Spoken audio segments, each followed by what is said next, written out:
Hallo meine lieben Freunde von altem Lego. In der 12. und letzten Folge von Lego Star Wars kommen wir heute zu Jabba's Palast aus der Episode 6, die Rückkehr der Jedi-Ritter. Den Beginn der Episode 6 haben wir uns schon beim Todesstern angeschaut. Sie beginnt mit einer gewaltigen imperialen Machtdemonstration. Die einprägsame weiße Lambda-Raumfähre kommt dreimal in der Episode 6 vor. Am Beginn landet Darth Vader im halbfertigen neuen Todesstern 2 und kontrolliert die Baufortschritte. Nach dieser Einleitung wechselt der Filmschauplatz auf den abgelegenen Wüstenplaneten Tatooine, wo der mächtige Verbrecherlord Jabba der Hutt regiert. Er hat vom Kopfgeldjäger Boba Fett den in einem Carbonitblock eingefrorenen Han Solo gekauft. Unsere Freunde helfen alle zusammen, um Han Solo zu befreien. Für Hans Befreiung brauchen wir Jabba's Palast, Rancors Grube, Jabba's Segelbarke und das Wüstenskiff mit der Sarlacc-Grube. Die vollständige Serie mit allen Figuren und Schauplätzen ist in den Jahren 2012 und 2013 herausgekommen.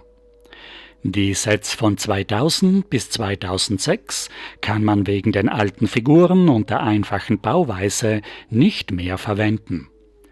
Bei den neuen Sets gibt es nur eine kleine Auswahl und man kann davon nur den Sarlacc, das Wüstenskiff und einige Figuren gebrauchen. Die vollständigen Schauplätze und Figuren hat man nur in der Ausgabewelle von 2012 und 2013. Der Thronsaal von Jabba's Palast mit seiner Fallluke am Boden passt genau auf Rancors Grube. Die Rückwand und einen Unterbau für den Wachturm muss man sich selbst noch dazu bauen.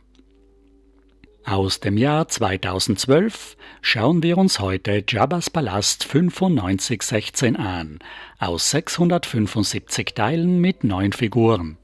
Die Bauanleitung ist wieder auf 2 getrennte Hefte aufgeteilt, wie es in diesen Jahren üblich war. Die erste Bauanleitung ist im Querformat gedruckt. Sie beginnt mit den Figuren und enthält auf 72 Seiten 48 Bauschritte für die ersten 5 Teilebeutel. Mitten im halbfertigen Modell geht es dann weiter mit dem zweiten Bauanleitungsheft, das im Hochformat gedruckt ist. Mit 40 Seiten und 43 Bauschritten. Mit dem Beutel 6 wird das Gebäude fertig und aus Beutel 7 baut man dann das abnehmbare runde Kuppeldach. Auf Seite 38 gibt es 4 schöne Comicbilder von der Filmhandlung und auf Seite 37 gibt es eine wunderschöne Übersicht mit 6 kleinen Fotos von den Spielfunktionen des Modells, die Figurenleiste und 2 Seiten mit der Teileliste. Das Modell hat genau dieselben Umrisse wie im Kinofilm. Es ist ein großer Kuppelbau mit dem Thronsaal und ein angebauter hoher Wachturm. Das Dach vom Thronsaal ist kreisrund und im dicken Boden sind 2 Schiebefunktionen eingebaut. Man kann den Wachturm wegnehmen, er ist am Hauptgebäude mit 3 Technikpins angesteckt. Das runde Kuppeldach kann man auch abnehmen. 4 doppelt umgekehrte Schrägsteine halten es an den Ecken der Wänden fest. Im seitlichen Torbogen ist auf einem Drehteller mit einem Halter der Carbonitblock mit Han Solo eingesteckt. Im Dach ist ein Schussmechanismus eingebaut. Wenn man auf den roten Knopf drückt, schießt die Technikachse ein Projektil mit einer transorangen Spitze heraus. Die ganze Rückwand kann man mit 2 Scharnierplatten ausklappen. Unter dem Thron ist ein Geheimfach, in dem Jabba 2 Goldmünzen und eine Pistole aufbewahrt. In die Rückseite ist ein Hebel eingebaut, mit dem man den Thron nach vorne schieben kann. Das ist ein Effekt, den man auch im Kinofilm genau sehen kann, wie Jabba auf seinem Podest im Thronsaal nach vorne fährt. Man muss das Podest mit der Hand wieder nach hinten schieben und es kann dann von hinten mit dem Hebel wieder nach vorne gedrückt werden. Von hinten hat dieses Gebäude eine wunderbar geschlossene Ansicht, wie man sie bei Lego nur selten findet. An der linken Seite vom runden Thronsaal ist die Eingangshalle mit dem großen Falltor angebaut und darüber steht der hohe Wachturm. Über der Eingangstür ist ein Erker mit 2 Abwehrkanonen, die man schwenken kann. In der Tür ist mit einer Technikachse die ausziehbare Sprechanlage eingebaut. Im Film ist es eine Droidenkugel, bei Lego eine bedruckte goldene 1x1 Rundfliese. Die Tür ist wie ein Fallgitter gebaut, man kann sie mit einem Hebel nach oben hochziehen, von hinten rastet dabei ein Stab ein, der den Hebel festhält. Mit 2 kleinen seitlichen Drehknöpfen kann man den Hebel entriegeln und die Falltür fällt wieder nach unten. Es ist eine sehr einfache Technikkonstruktion. Wenn die Tür oben ist, wird sie vom Hebel verdeckt. Ist die Tür geschlossen, dann schaut der Stab aus wie eine zusätzliche Verteidigungskanone.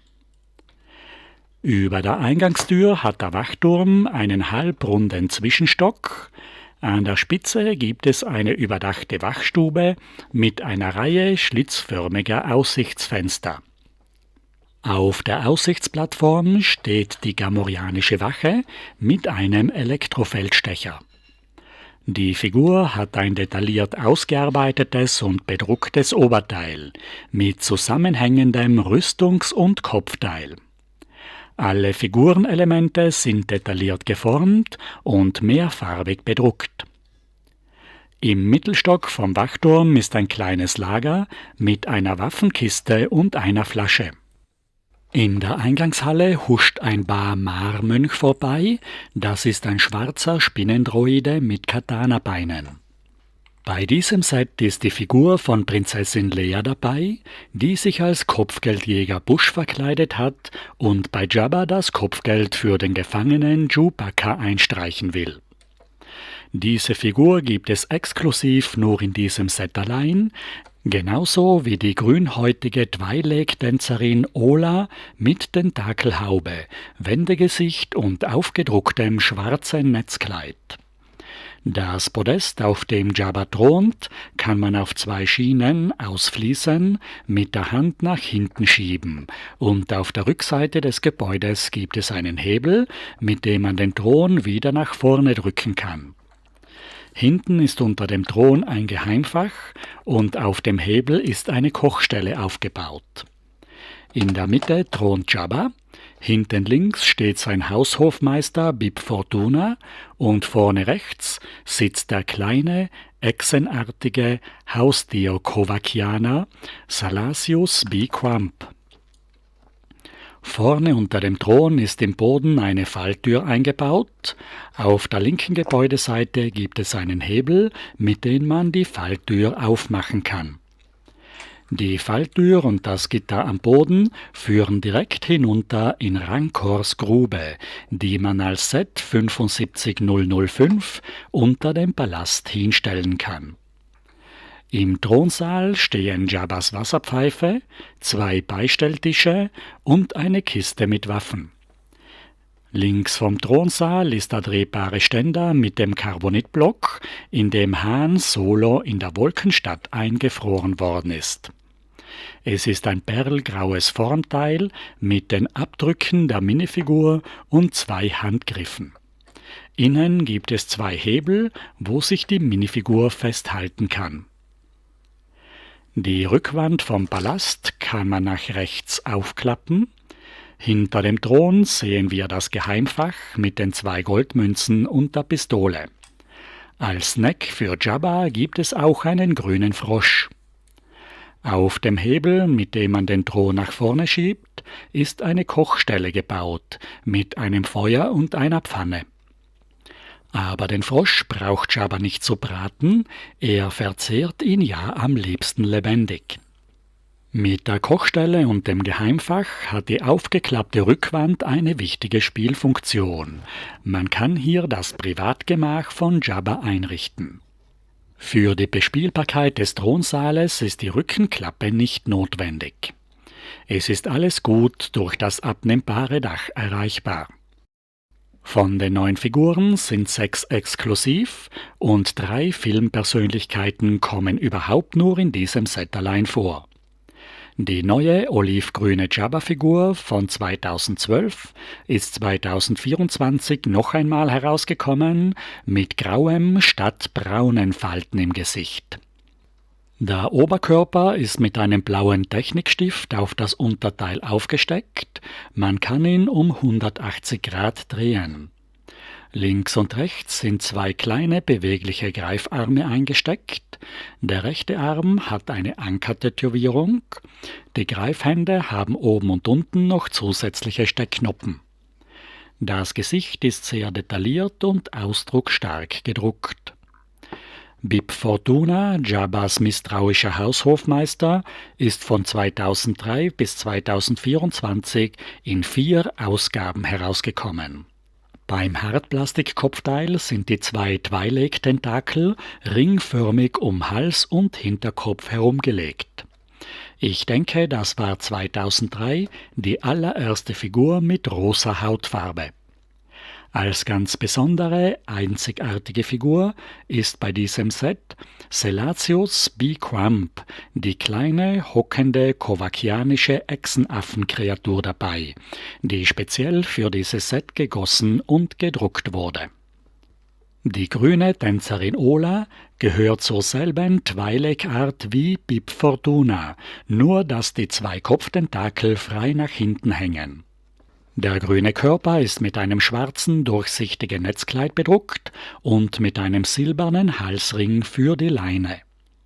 Der Kopf hat ein Wendegesicht, vorne lachend für die Tanzdarbietung und hinten entsetzt, als sie von Jabba, dem Rancor, zum Fraß vorgeworfen wird. Dann gibt es noch den schwarzen Spinnendroiden mit dem transparenten Gehirnglas. Es ist ein Ba-Mar-Mönch, der im Film in der Eingangshalle im Hintergrund vorbeihuscht. Von den gamorreanischen Wachen gibt es 3 Generationen, die alte von 2003 und die neue von 2012 und 2022. Wie bei vielen anderen Star-Wars-Figuren ist die Rüstung und der Kopf ein zusammenhängendes, bedrucktes Formteil mit detailliert geformten und aufgedruckten Fell, Gurten, Schulterplatten, Hauer, Nase, Helm und Hörner. Han Solo kommt häufig vor, aber in diesem Set hat er ein einzigartiges Wendegesicht mit einem blinden Gesichtsausdruck auf einer Seite, mit den Frostbeulen, als er nach dem Auftauen nichts mehr sehen kann. Auch auf der Vorderseite sieht der Ausdruck bei diesem Gesicht nicht besonders glücklich aus. Als eigene Minifigur wird oft der Carbonitblock gezählt, weil die Umrisse der eingefrorenen Minifigur eingeprägt sind. Das Formteil ist perlgrau glänzend bedruckt, innen gibt es 2 Handgriffe, an denen sich die Minifigur festhalten kann. Vorne sieht man das Relief der eingefrorenen Figur und oben und unten gibt es 2 Tragegriffe für den Block. Das Teil ist sehr häufig und kommt in genau derselben Form zwischen 2010 und 2019 in 6 verschiedenen Sets vor. Eine einzigartige Figur, die es überhaupt nur in diesem Set gibt, ist die Kopfgeldjägerin Bush mit der besonderen Kopfbedeckung. Am Rücken trägt sie einen gebauten Raketenrucksack und in der Hand eine Energielanze und einen Thermodetonator. Der Kopf von Leia hat ein Wendegesicht mit einem fröhlichen und einem ernsten Ausdruck. Und nachdem sich Leia zu erkennen gegeben hat, ist noch ein Haarteil mit Pferdeschwanz zum Austauschen mit der Kopfgeldjägermaske dabei. Chewbacca ist wie immer eine Standardfigur. Die rotbraune Ausgabe mit der schwachen Bedruckung gab es von 2004 bis 2015. Wie wir sehen, zahlt sich das Set schon wegen den vielen besonderen Figuren aus. Es sind aber nicht alle Figuren für die Handlung dabei, die restlichen findet man in den weiteren Sets aus der Welle von 2012 und 2013. Mit dem Set kann man die Handlung im Film wunderbar nachstellen. Auf dem lebensfeindlichen und abgelegenen Wüstenplaneten Tatooine ist R2-D2 wieder einmal zielstrebig mit einer Botschaft unterwegs. Gefolgt vom ängstlichen und dauernd jammernden Protokolldroiden C3PO. Dieser klopft an die große Eingangstür von Jabbas Palast. C3PO will gleich wieder umkehren, aber dann fährt der Türsprecherdroide aus, mit dem er sich unterhalten kann, und die Falltür wird auch gleich hochgezogen. Die Droiden treten von der hellen, sonnendurchfluteten Wüste in die dunklen Gänge der finsteren Eingangshalle ein. C3PO will gleich wieder gehen, aber die Falltür schließt sich hinter ihnen. Im Hintergrund huscht der schwarze Spinnendroide durch das Bild. Der Ba'amar-Mönch hat ein durchsichtiges Gehirnglas mit einer transorangen Rundplatte. Die gamorreanische Wache kontrolliert die zwei Droiden und der misstrauische Haushofmeister Bib Fortuna verlangt die Botschaft und das Geschenk, die der starrköpfige R2-D2 nur Jabba persönlich übergeben will. So lässt man die zwei Droiden zu Jabba in den Thronsaal vortreten. Jabba isst noch schnell einen lebendigen Frosch als Snack. Die lebendigen Frösche sind sein, er raucht sie aber auch in der Wasserpfeife, die rechts am Boden steht. Er nimmt die Pfeife aus einer kleinen Funkantenne und einer Schnur in die Hand und entspannt sich damit genussvoll. An einer langen Kette hält er wie einen Hund die grünhäutige Twinleg-Tänzerin Ola. Die Kette ist aber bei diesem Set nicht dabei. Der silberne Kettenring ist nur am Hals der Minifigur aufgedruckt. Im Kinofilm gibt es hier eine wunderschöne Showeinlage, aber Jabba scheint der Tanz von Ola nicht so sehr zu gefallen. Auf der Rückseite ihres Wendegesichtes kann man die Panik sehen, als Jabba sie der beste Rancor im Keller zum Fraß vorwirft. Er öffnet die Falltür und Ola fällt in den Keller. Bei mir geschieht Ola aber gar nichts, weil ich das Set mit Rancor gar nicht habe. Die zwei Droiden werden zu Jabba vorgelassen. R2-D2 zeigt die Hologrammnachricht von Luke Skywalker, der inzwischen ein Jedi-Meister geworden ist und die Freilassung von Han Solo fordert. Als Geschenk überlässt er Jabba die zwei Droiden. Jabba schickt R2-D2 auf seine Segelbarke. In R2s Körper hat Luke sein Laserschwert versteckt. C3PO behält Jabba als seinen Dolmetscher bei sich im Thronsaal.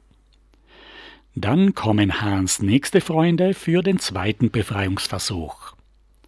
Prinzessin Leia hat sich als Kopfgeldjägerin Bush verkleidet und Chewbacca muss schon wieder einmal den Gefangenen spielen. Bush feilt mit Jabba und bedroht ihn mit dem Thermaldetonator.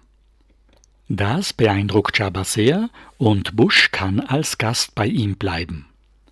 In der Nacht ist der Thronsaal menschenleer und Bush befreit Han Solo aus seinem Carbonitblock.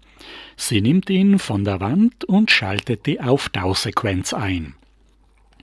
Han beginnt langsam aus dem eingefrorenen Carbonit wieder aufzutauen. Er hat seinen besonderen blinden Gesichtsausdruck mit den Frostbeulen und kann zuerst nichts mehr sehen. Bush nimmt ihre Maske ab und gibt sich als Prinzessin Leia zu erkennen. Man kann die Kopfgeldjägermaske mit einem zweiten Haarteil mit Pferdeschwanz austauschen, das bei diesem Set zum Auswechseln dabei ist.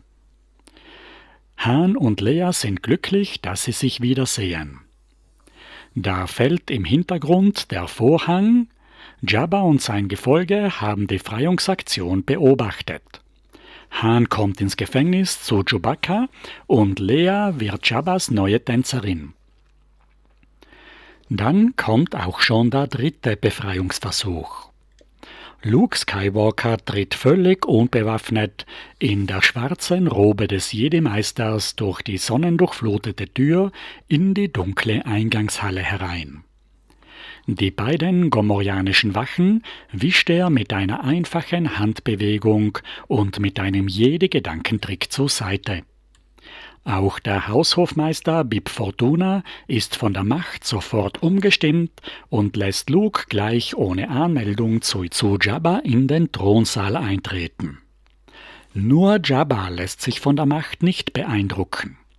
Der unbewaffnete Luke verlangt die Freilassung von Han und Jabba öffnet einfach die Falltür unter seinen Füßen und wirft ihn dem Monster Rancor im Keller zum Fraß vor.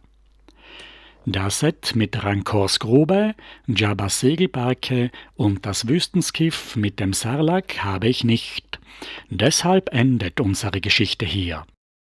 Jabbas Palast und die Segelbarke sind wirklich ein toller Blickfang in jedem Tatooine-Diorama, wo man die Sets aus den Episoden 1, 2, 4 und 6 malerisch zusammenstellen kann. Der dritte Schauplatz in der Episode 6 ist der Waldmond Endor, wo unsere Rebellenfreunde mit einem gekaperten Lambda-Shuttle landen, um den schwer bewachten imperialen Schildgenerator zu zerstören. Die ersten Endor-Scout-Truppen hat Lego schon im Jahr 2000, noch vor den ersten Sturmtruppen herausgebracht. Die ersten Ewoks gab es schon 2002 mit besonders einfach gegossenen und unbedruckten Figuren. Unter den 12 Endor-Sets überwiegen die Speederbikes und die zweibeinigen AT-STs. Die größten und besten Sets sind der Bunker von der Schlacht von Endor 8038 vom Juni 2009 und das legendäre UCS mit dem Ewok Walddorf 10236 vom September 2013. Ich habe mir dieses legendäre Set aus 1990 Teilen mit 17 Minifiguren für meine geplanten Star Wars Spielwelten besorgt. Es ist immer noch original versiegelt, hat aber schon ziemliche Abnutzungen vom dauernden Herumstapeln. Das war damals am 1. September 2013 das allererste Ultimativ Collector Set, das kein Vitrinenmodell, sondern eine detailreiche Minifigurenspielwelt war. Am oberen Rand der Verpackung ist das große Lego Star Wars Logo und die damals aktuelle Yoda-Chroniken-Aufmachung von 2013. Das Ewok Baumhausdorf besteht aus einem großen, stabilen Dorfplatz, der auf 3 großen Hauptbäumen aufgebaut ist. Die Stämme sind 3 drehbare Baumhäuser. Vom Platz aus führt eine echte Hängebrücke zu dem alleinstehenden 4. Baum mit dem Wachposten. Die Kampfszenen zwischen den Sturmtruppen, Rebellen und Ewoks schauen hier ziemlich chaotisch aus, aber man kann wirklich unzählige viele realistische Szenen aus dem Film detailgetreu nachspielen. In der Packung gibt es 5 verschiedene Ewoks und die einzige Figur überhaupt von Prinzessin Leia mit offenen, langen Haaren. Sie trägt nämlich ein einmaliges Haarteil, das nur im Jahr 2013 in Dunkelorange beim Waldmädchen der Minifigurenserie 9 und in Dunkelbraun bei dieser Figur allein in diesem Set vorgekommen ist. Auf dem Körper hat Lea ein dunkelbraunes Waldkleid aufgedruckt und sie trägt um die Hüften einen kurzen gezackten Stoffrock. Die Figur ist sehr begehrt und nicht unter 60 € zu bekommen. Im Gegensatz dazu sind die normalen Rebellensoldaten im Endor-Outfit mit 1,50 € das Stück sehr billig. Unter den 17 Figuren sind 5 Ewoks mit 2 verschiedenen Kopfformen dabei. Die Angreifer sind 2 Scout und 2 Sturmtruppler. Dann gibt es den vollzähligen Satz unserer 5 Helden, Luke, Han, Chewbacca, C-3PO und R2-D2. Auf der Rückseite der Packung sehen wir den Aufbau des Ewok-Walddorfes, 8 Spielfunktionen und 4 Fotos mit Filmszenen. Unten sehen wir das legendäre Speederbike für die mehreren lustigen Verfolgungsjagden. An einem langen Seil hängt die Netzfalle, in dem die Ewoks unsere Freunde einfangen. Das Baumhausdorf hat einen großen Baumwipfelplatz. In der Mitte ist das Feuer mit dem Bratspieß, an dem der Medizinmann Logri den Gefangenen Han Solo bratet. Auf diesem Bild sieht man ein Baumversteck für Lukes Laserschwert. Das ist eine reine Erfindung von Lego. Im Film hat Luke sein Schwert dem imperialen Offizier übergeben, als er kapituliert hat. Die Ewoks verehren C-3PO als goldene Gottheit. Hinter dem Trommler liegen als Trophäen 3 verschiedene imperiale Helme. Vom Hauptplatz aus führt eine Hängebrücke zu einem getrennt stehenden Baum. Die 3 großen Hauptbäume tragen einen stabilen Dorfplatz und die 3 aufgebauten Baumhäuser kann man auf ihren runden Grundplatten drehen. An einem Baum hängt die Netzfalle und auf der anderen Seite gibt es die große Hammerfalle für die Speederbikes. Auf dem mittleren Baumhaus steht das Katapult und rechts daneben sieht man den Marterpfahl, an den unsere Freunde angebunden werden. Hier sehen wir ein Gruppenfoto mit allen 5 Ewoks, wahrscheinlich ist das die Siegesfeier. Die Ewoks tragen ihren verehrten C-3PO auf einer Sänfte über die Hängebrücke, die aus Seilen und Minifigurenarmen gebaut ist. Hier sehen wir das große Katapult beim Angriff auf einen Scout-Truppler. Und hier entführt der Häuptling Chirpa, anstatt dem Ewok Pablo, den es beim Set nicht gibt, das Speederbike der Scout-Truppen. Hier gibt es nochmal eine kleine Übersicht vom ganzen Modell mit den 4 Bäumen, der Strickleiter zum Aufsteigen, der Hängebrücke zum Hauptplatz und der Netzfalle. Im alleinstehenden Baum ist eine Falltür eingebaut, man kann sie herausziehen und durch den Baumstamm bis auf den Boden rutschen. Von den 2 Katapulten steht eines am Boden mit viel Munition in einem Waschzuber. Aus einem der 3 Hauptbäume kann man mit einem Hebel ein Spinnennetz ausklappen. Zwischen den anderen 2 Bäumen hängt die Hammerfalle für das Speederbike. Der rechte vordere Baum hat ein Geheimversteck mit 3 Aufstiegsstufen. Unter den 17 Minifiguren gibt es 2 schöne schwarze Scout und 2 normale Sturmtruppler. Die wohl begehrteste Figur ist Prinzessin Leia. Diese Han-Solo-Figur ist in 2 Sets vorgekommen. Chewbacca ist immer die normale Standardfigur von 2004 bis 2014. C-3PO ist die Figur aus dem Rettungskapselset.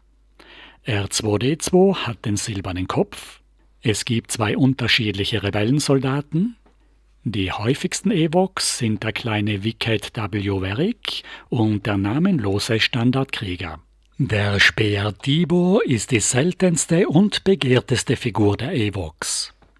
Häuptling Chirpa und der Medizinmann Lugray sind wieder häufiger, weil sie auch in anderen Sets vorgekommen sind. Luke Skywalker gibt es im schwarzen Jedi-Outfit. Das Ewok-Walddorf ist ein Muss für jeden Sammler und ein Abenteuer für jeden Bauer. Bei den Bäumen wurde viel Snot-Bautechnik verwendet. Der dreibeinige Dorfplatz ist ein stabiles Bauteil, das man sehr gut herumtragen kann. Es wurden über 80 Kampfdruidenarme und 22 braune Laserschwertklingen verbaut. 11 rotbraune Schläuche bilden die Geländer, die angeblich aber nicht so gut in Form bleiben und immer leicht abfallen.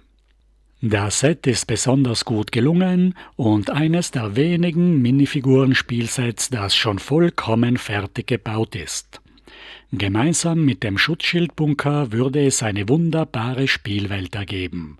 Aber ich habe leider keinen Platz dafür, ich werde die Packung wohl nie aufmachen und bald wieder verkaufen. Das große Finale der Episode 6 haben wir uns schon in der 2. Folge mit dem Todesstern angeschaut. Luke ergibt sich, kämpft im Todesstern gegen Darth Vader, dieser rettet ihn vom Imperator und Luke schaut zum letzten Mal seinem Vater in die Augen. Deshalb sind wir hier mit unserer Filmhandlung schon am Ende angekommen.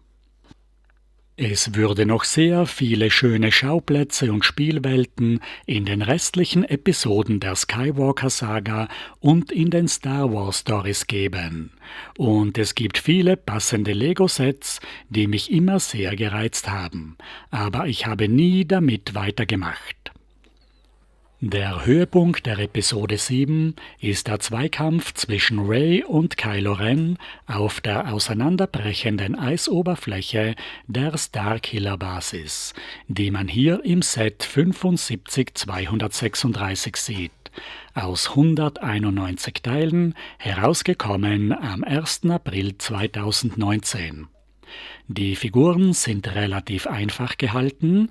Die Schrottsammlerin und angehende Jedi-Meisterin Rey trägt ihre typische Wickelkleidung. Die schwarze Figur vom Gegenspieler Kylo Ren ist mit einer silberumrandeten Kleidung bedruckt. Das Geländemodell hat ein Scharnier mit einer Klappfunktion. Die zwei Kämpfenden stehen auf drehbaren Rundplatten. Die Eisschollen brechen auseinander und aus dem Inneren des Planeten quillt Lava heraus. Auf dem Gelände stehen 3 Bäume, 2 davon kann man mit einem Scharnier umklappen. Unter der rechten Baumwurzel ist ein Geheimversteck mit einem Federprojektilplaster. Es ist ein wunderschönes kleines Set mit den Hauptdarstellern und einer schön gestalteten Geländeformation. Aus der Episode 8 habe ich hier die Hütte vom alten Luke Skywalker, der sich auf der Insel Ahch-To zurückgezogen hat. Das Set 75200 aus 241 Teilen ist am 1. Januar 2018 herausgekommen. Es zeigt die Jedi-Ausbildung von Rey bei Luke Skywalker.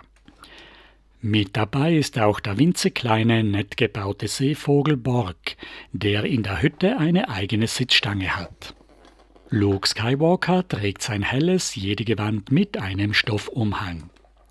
Die Hütte ist hinten offen gebaut, das Dach kann man abnehmen, im Vordergrund steht das Klappbett, unter dem Küchentisch ist die Vorratskiste, die Eingangstür der Steinhütte ist mit einem Stoffvorhang zugehängt. Vorne gibt es eine Terrasse mit einer Feuerstelle und das Geländeteil mit dem Jedi-Training kann man wahlweise an beiden Seiten anstecken. Den hinteren linken Seitenpfeiler der Hütte kann man mit einem Hebel absprengen. Auf der ansteckbaren Trainingsplattform hat Rey eine Drehscheibe, auf der sie mit ihrem Laserschwert herumfuchtelt. Sie spaltet einen Felsen und findet im Inneren einen Kyberkristall. Ein Jahr nach dem Start der Sequel-Trilogie kam 2016 Rouge One heraus. Der Kampf um Scarif war 40 Minuten lang der Höhepunkt am Ende des Films. Bald nach dem Kinostart hat Lego am 1. Januar 2017 das Set 75171 herausgebracht, aus 419 Teilen, mit 4 Minifiguren, darunter die Hauptdarsteller Jyn Erso in der seltenen schwarzen Verkleidung der imperialen Bodencrew und Cassian Andor in seiner exklusiven braunen Jacke. Daneben gibt es noch 2 Scarif-Küstentruppen, die auch sehr beliebt sind. Das Set stellt den Eingangsbereich zum imperialen Festungsturm auf Scarif dar. Der Landeplatz ist von Palmen eingerahmt. Im Turm hat Cassian Andor die 2x2-Fliese mit den Todessternplänen gestohlen. Auf dem kleinen Bild sieht man das Datenarchiv im Innern des Bunkers. Daneben steht die verkleidete Jyn Erso. Es gibt eine orange imperiale Transportkiste mit einem Elektrofernglas. Unter der Landeplattform ist eine große, ausziehbare Schublade mit einem Waffenversteck. Die Landeplattform kann man mit dem Thermodetonator explodieren lassen. Der hohe Funkantennenmast an der rechten Seite des Gebäudes verschließt mit 2 kleinen Hebeln auf einer Technikachse die Schiebetür. Man kann die Schiebetür nur aufmachen, wenn der Antennenmast nach vorne umgefallen ist. Das besonders Faszinierende bei Star Wars ist das unendliche Universum, das dauernd weiter wächst. Es gibt immer wieder neue Filme, zu denen wieder neue Lego-Sets herauskommen. Die unzähligen Minifiguren, Raumschiffe und Gebäude kann man zu netten Spielwelten kombinieren, die man immer wieder umbauen und erweitern kann. Deshalb mag ich diese halbfertigen Minifigurensets, an denen man immer wieder weiterbauen, umbauen und abbauen kann. Sie sind kreativ, spannend und ich mag sie viel lieber als die großen, fertigen Vitrinenmodelle, die viel Platz brauchen und wenn sie aufgebaut sind, kann man daran nicht weiterarbeiten.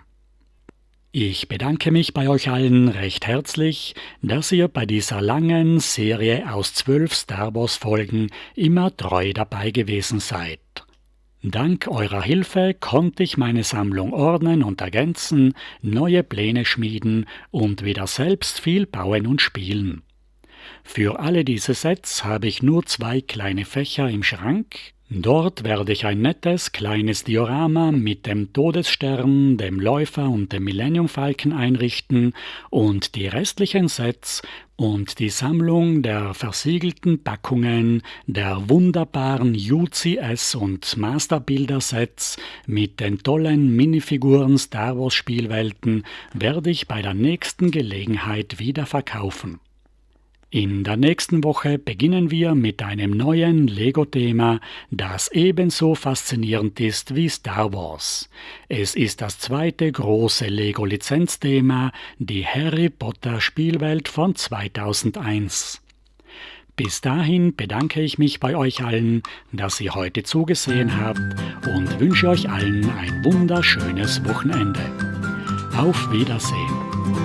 Wer will altes Spielzeug sehen, der muss zum Spielzeugklassiker gehen. Der muss zum Spielzeugklassiker gehen.